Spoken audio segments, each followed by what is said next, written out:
who's really into sport, like I'm talking about at the elite level, maybe it's NRL, AFL, am I allowed to say AFL here, or soccer, rugby, whatever it might, cricket, whatever it might be. If you're one of those, you'll know the commentary that you get that says, oh, this person so-and-so is a rising star in this field or this sport or this area. It's a bit of it's a common phrase. And so you see people, usually young people, that are coming into something, and I could mention some names, but I won't for the sake of time, but people that are just really taking the bull by the horns, so to speak, and going hard. And they're often... they're held up as heroes or models for us, to model our life after in some respect, until you discover that actually they're just as human as the rest of us, and they have faults and flaws like the rest of us all do. But there are some people in the Bible that are clearly put up there as models for us to follow, and we can learn so much from. And I want us to talk this morning for a few moments about one of those called Daniel, in the book of Daniel, because I just had this in my heart for a few weeks now to talk about Daniel and something special about him. I'm going to read from Daniel chapter 6, verse 1. It says this: Darius, who was the king of Babylon at that stage, or they took over Babylon, he reorganized his kingdom. He appointed 120 governors to administer all the parts of his realm, and over them were 3 vice regents. One of them was Daniel. And the governors reported to the vice regents, who made sure everything was in order for the king. But Daniel, brimming with spirit and intelligence, so completely outclassed the other vice regents and governors that the king decided to put him in charge of the whole kingdom. Well, you can imagine that went down like a lead balloon with the other vice regents. And we're going to come back to that in a few minutes and look at what happened just after that. But Daniel was an amazing character, and just a little bit of his story. He would have been about 17 years of age when the city of Jerusalem, where he grew up as a Jewish young man, was overrun by King Nebuchadnezzar of Babylon. And the city wasn't destroyed at that time. It was probably later on. Actually, Jerusalem was overrun 3 times by King Nebuchadnezzar. This is the first time, and Daniel, is, along with a number of probably around about 12,000 other young people, were taken to Babylon to be trained in the language and the culture and the literature of the Babylonians, so that he could then serve in the court of the king. So they were marched about the 1,100 kilometers to Babylon. And when they got there, this was a magnificent. Babylon's a magnificent city. It was an incredible place, and there's been lots of archaeological digs undertaken. It's about 100 k's south of Baghdad, by the way. It's still there, and city of Babylon. And so it was an incredible city, but it was a godless place. And so here's Daniel. He's been taken from everything he knows, everything he held dear as a child and was familiar to him, was just completely obliterated, and he's taken away as virtually a slave to this country that he knows nothing about, and he's got to be educated in all the ways of that culture. And in that chapter 6, verse 3, another translation says that an excellent spirit was in Daniel. Daniel had an excellent spirit in him, and that's really what I want us to focus on this morning. What was it about Daniel? What does it mean? What does it mean when the Bible says that he had an excellent spirit in him? And that's important. Well, maybe you know people like that. People that everything they touch seems to work out. They seem to keep on getting promoted. They seem to be very successful in life. They seem to do well financially and in relationships. And I don't know, but an excellent spirit in that sort of person. One thing we know about Daniel, he had longevity. He served under the reign of 5 successive kings of Babylon. I mean, the first one reigned for 45 years. The others were quite short, but Daniel was there a long time. In fact, he was probably over 70 years of age when he was thrown in the lion's den. You know that story about Daniel and the lion's den. He was quite old. 70 years of age. Man, he was on 1 foot on a banana skin. Hey, I'm saying that. When he was thrown in the lion's den, he had favor. Daniel had the favor of God in his life. He kept on getting promoted. Every time a new king came along, Daniel seemed to get promoted. He had integrity. Daniel was a long way from home, and he could have been anything that he wanted to become. All of the historical roots of his early life had been removed. Could have become anything in the kingdom of Babylon, but he didn't. We're going to talk about that in a moment too. So what does it mean, having an excellent spirit? I'll tell you why I care about this and why I think it's important. For your sake, absolutely, as an individual, but I see it in this place. I see it here in the church. I see people consistently doing things at a high standard and at the same time committed to continuous improvement. It's getting better all the time. That's awesome. I see people going beyond the call of duty to surpass what might be expected in that particular role that they're doing. I see people gladly paying the price to serve others, knowing that their only reward is the joy and the blessing of serving other people. To me, that's a spirit of excellence. And what I want is I want that to rub off on you, on everyone, on all of us, because I think that spirit, if I can say that word, is in this place. And I love it. And I just hope you can take a hold of that today a little bit. What does it take? What does it take to have a spirit of excellence in your own life, in your own heart? Well, there's three things I want to mention this morning. This is not going to take too long. And these are the three G's I'm going to mention to you. Number one, this is going to be obvious, is gifting. Now, Daniel was a very gifted guy, right? He was gifted. You just think about gifting for a moment. Think about music for a moment. Now, there are people who can play an instrument. And there are people who can play any instrument you want to name. I met a guy once years ago at Chinchilla. You could play anything you handed him. If he'd never played it before, you just stuck it in his hand, he could play it straight up. Talk about gifted. Incredible. Incredible. I mean, people like that can be a little bit disconcerting or disheartening for the mere mortals who are the rest of us. But that can be the case. What about sport? You know, some people have got a natural ability at one sport. And then you discover they're actually good at every other sport too. It's incredible. You know, go figure. How does that work? You know, all the rest of us say, well, whatever. Now, you and I know that at the elite level, contests are not won just by being gifted. They are won in the long hours of training, rigorous training, and the early starts, and the controlled diets and all that sort of thing. That's where you win in the sporting field. It's absolutely true. But at the same time, gifting is important. Being a naturally gifted person is really important. And you might say to me this morning, or you might feel maybe you were missing in action when the gifts were handed out. And you might say, well, what about me? It isn't fair. Or you might say, what is my gift? I just don't know.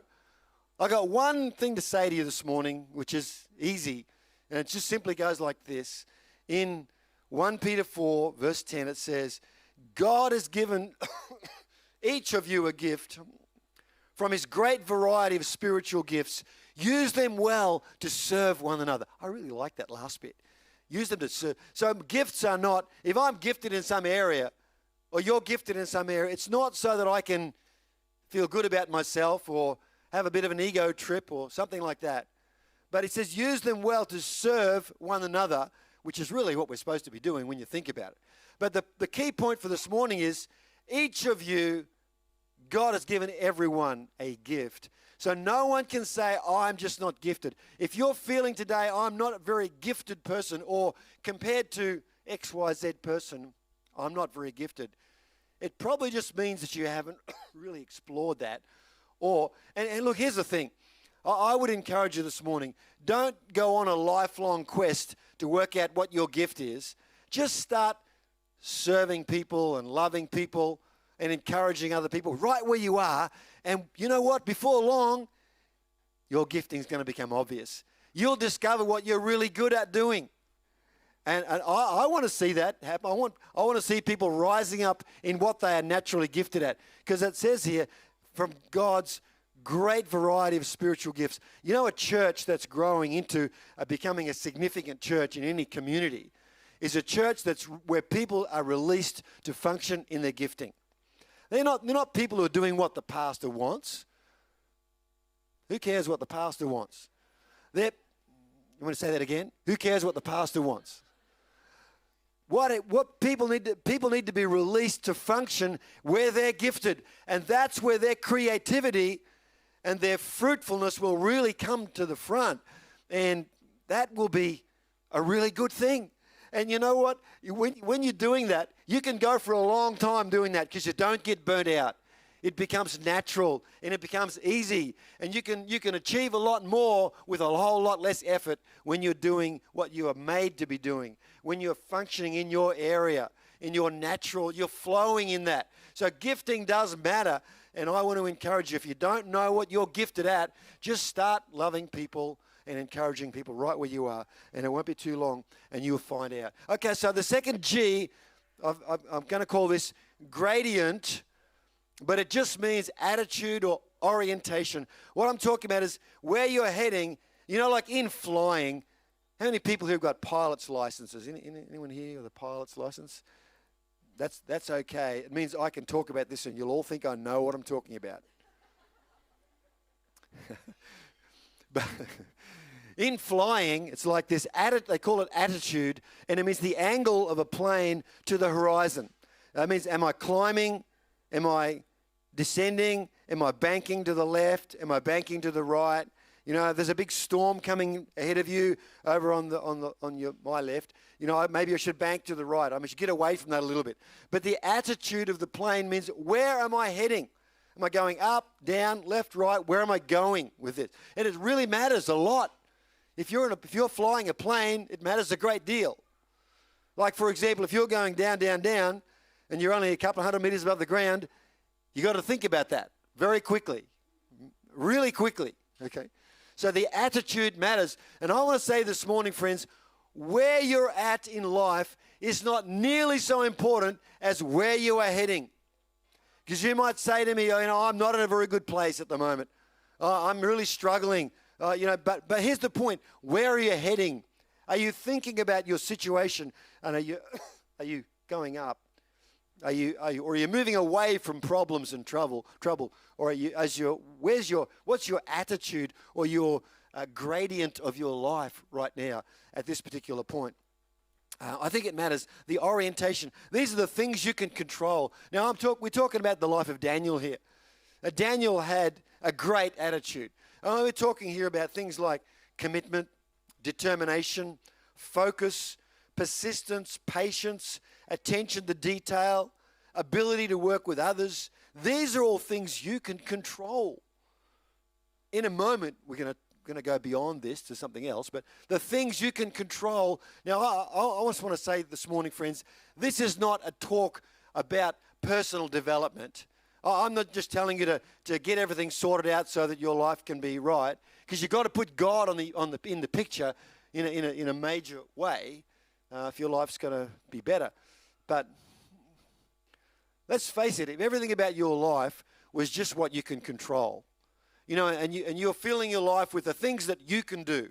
Your life is, you know, if it's completely predictable and understandable and repeatable and controllable, how boring would that be? You don't want a life like that. You've got to get God in the picture. But right now we're talking about attitude, which is the things that I can control. Because I can control my attitude.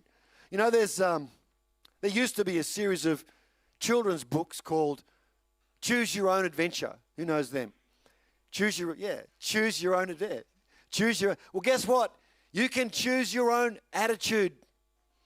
You can decide, I am not going to be a grumpy, irritable person. I'm going to decide, I got out of bed this morning, and I'm going to decide that the world is actually not going to hell in a handbasket. That it's actually okay, and I can be, you know, life can get better because I'm going to decide that life is going to get better, and it can. So what I want to do this morning is just talk about one attitude of Daniel's. because there were lots of things about Daniel that you could desire. And we could talk all day about Daniel's attitude, his orientation that he had for himself. But one thing, just about humility. Okay, so King Nebuchadnezzar was a tyrant. He was probably, some historians say that he may well have been schizophrenic. He obviously had some kind of mental issues. He was prone to outbursts of rage. He was also a highly intelligent man. But King Nebuchadnezzar, in chapter 2 of Daniel, had started having dreams, and he was very concerned. He was disturbed, said he was disturbed by these dreams. And he called for all the Babylonian magicians, enchanters, sorcerers, and fortune tellers to interpret the dream. And he said to them, I've had a dream, and it's really worried me. I can't sleep till I work out what this dream's about. So here's my decision. The fortune tellers, they all said, long live the king. Tell us what the dream is, and we'll tell you the interpretation. And the king said, this is my decree. If you tell me what the dream is and the interpretation, I'll load you up with honors and I'll lavish you with gifts and honors. But if you can't tell me both the dream and the interpretation, I'll have you ripped limb from limb and your homes torn down. That's what he said. But it was pretty clear, wasn't it? At that point, they knew that their day was heading south about there. And so the king went off his nut.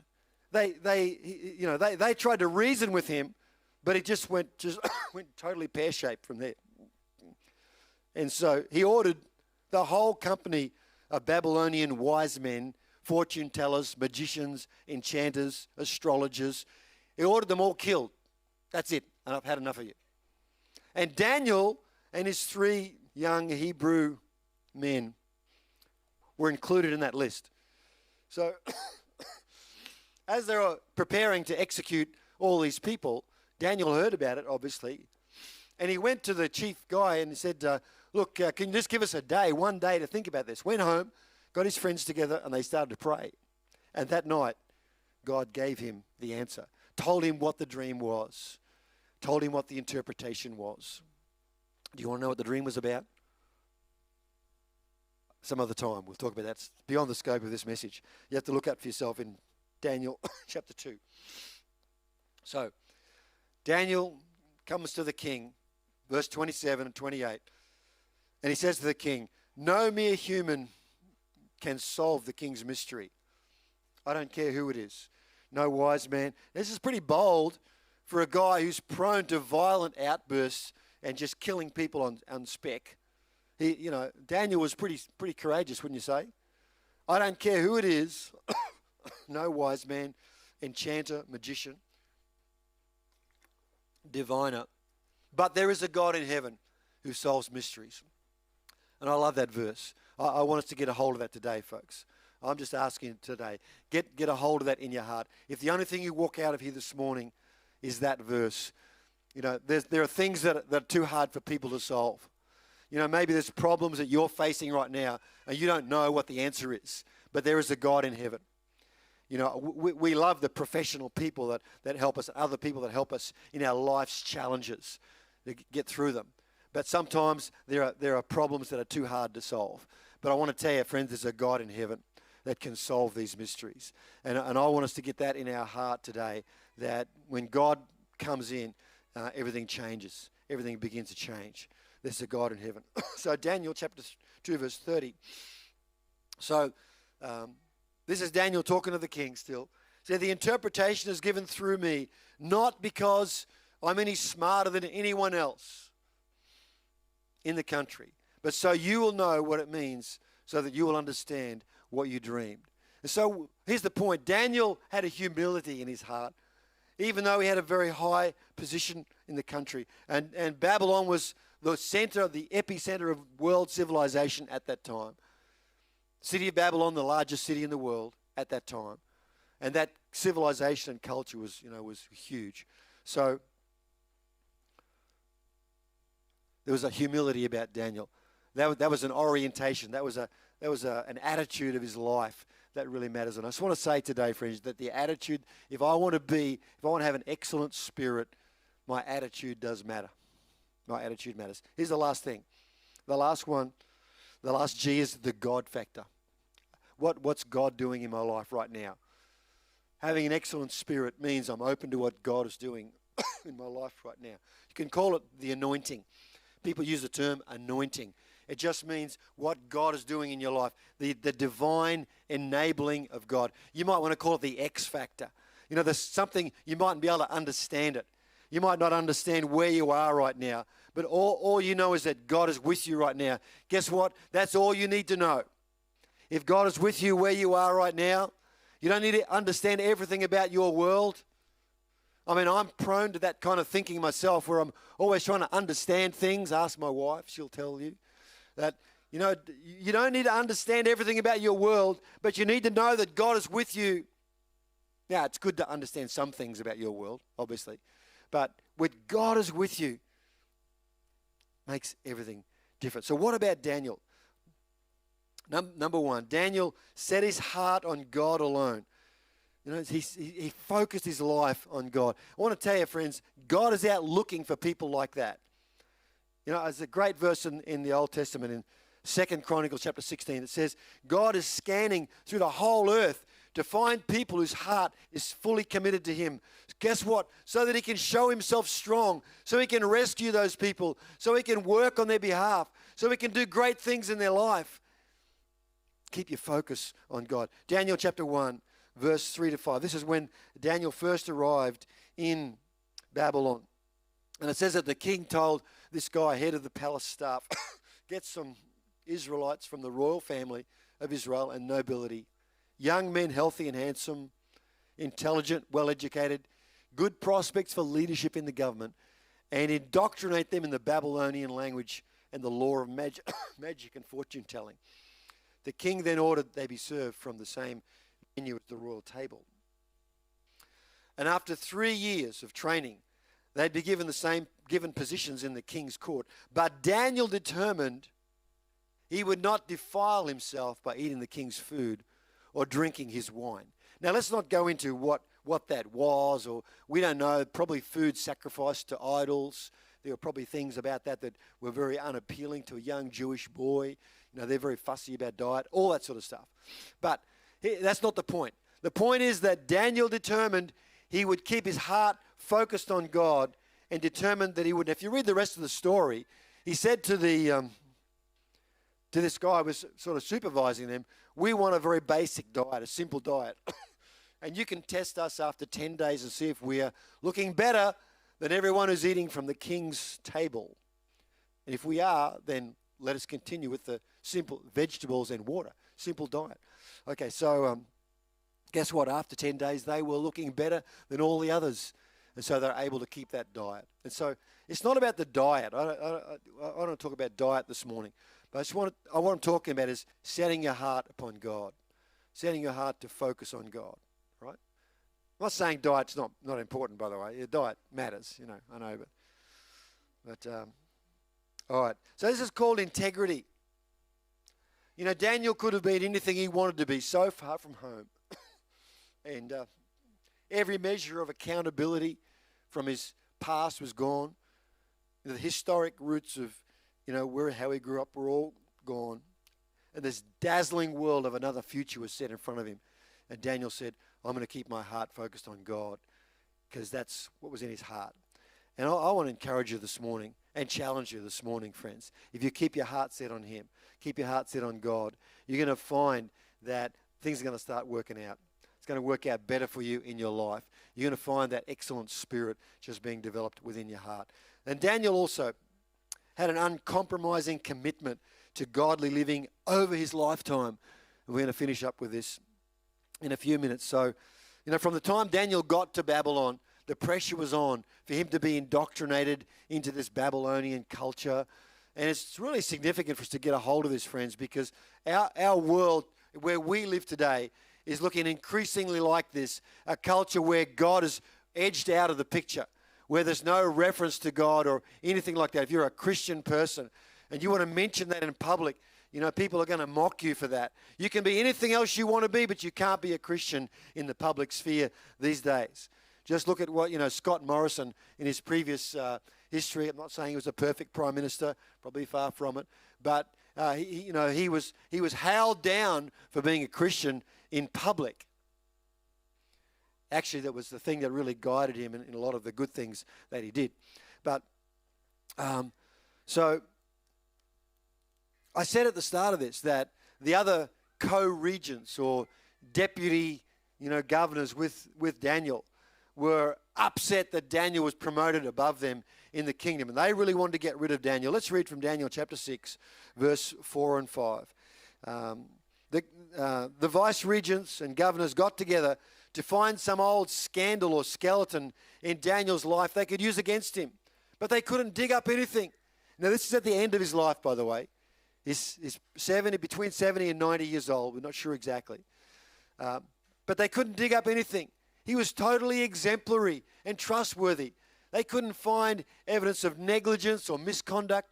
So they finally gave up and said, we're never going to find anything against this Daniel unless we can scheme up something religious. So they came up with a plan, and they said to the king, they went to the king and said, "Oh king, live forever. We think you're such a great king that you should make a rule that no one would worship anyone or anything in the kingdom for 30 days except just you alone, King Nebuchadnezzar." So, well, that sounded good. Nebuchadnezzar, that sounds like a good idea. So he made the rule a law of the Medes and Persians that can't be altered. Let's read what happens just after that. So Daniel had this unshakable trust in God. And in Daniel 6, verse 10, when Daniel learned that the decree had been signed and posted, he went inside and hid himself so he could pray to God. No, he didn't. He went back to his house, went upstairs where the windows were open towards Jerusalem, and he just started to pray 3 times a day, exactly the same way as he always did. Here's the point. Daniel had an unshakable trust in God. And it didn't matter. Daniel was a contemporary of Jeremiah. He would have known about the prophecies that after 70 years, Israel will be restored again. And so he'd have known what the future, he would have known what was coming. He would have known that this regime of, captivity was coming to an end. But I want to tell you that Daniel's trust was totally in God at that point. Nothing was going to faze him. Nothing was going to worry him. And he was actually calling people back to a trust in the living God at that point. And you know what? They said that if anyone worshipped anyone else other than the king, they'd be thrown in the den of lions. And that's what happened. Daniel was thrown into a den of hungry lions. And they put a stone over it and they sealed it so that he couldn't get out. And the Bible says in Daniel chapter 6, you can read the story there for yourself, that the king couldn't sleep that night, and he went out early the next morning, and he cried out to Daniel because he wanted Daniel to be delivered. And Daniel said, "O king, the Lord whom I serve shut the mouths of these lions, and they didn't touch me." And so he opened up and brought Daniel out without a scratch on him, not a single scratch on him. And then the king got those men that tried to conspire against Daniel and threw them in there. And before their bodies hit the bottom of the lion's den, they were just crushed up by the lions. Put your trust in God, friends. Put your trust in Him. Let God come into your life in a new way. Let that God factor be at work in your life. Let it be powerfully moving in your life. And you're going to see that, you can get everything right for yourself. You can work on the gifting that you have in your life. You can have a great attitude and get the orientation of your life going in the right direction. But you need to have the God factor. You need to get God working in your life. Because when you do, things are going to start to work out. That's how things begin to work together to be able to go forward. And what I actually want to, as we finish this off, I'd like to ask our musicians and creative team to come back to the stage. But I love this verse in Colossians chapter 1. They're basically saying that we can have the same commitment, the same trust in God in our own life right now. This story of Daniel happened a very long time ago. But right now, the Bible says in our generation, we can have the same thing. You yourselves, the Apostle Paul says, are a case study of what God does. At one time, you all had your backs turned to God, thinking rebellious thoughts of Him, giving Him trouble every chance you got. But now, by giving Himself completely at the cross, actually dying for you, Christ brought you over to God's side, put your lives together whole and holy in His presence. You don't walk away from a gift like that. You stay grounded and steady. Grounded and steady. That bond of trust constantly tuned in to the message. That's what Daniel was. He was grounded. He had foundations in his life of that relationship, that connection with God. He knew, he'd seen the power of God at work. He knew that what he'd heard of the living God was true and right. It was a foundation for his life, and he wasn't about to walk away from that. I love what the Apostle Paul says, that you and I today, we can stay in the same way, staying grounded and steady in that bond of trust. So I want to challenge you this morning, friends. How's it between you and God? Are you having that kind of trust? I mean, this came out in some of the songs we're singing this morning in our worship about trusting God, trusting Him. No matter what's going on, be still and know that God is in control. Sometimes you've got to do that. Sometimes you've got to just quieten your soul down. Just be quiet down and be still so you can trust God, so you can look at what God is doing in your life.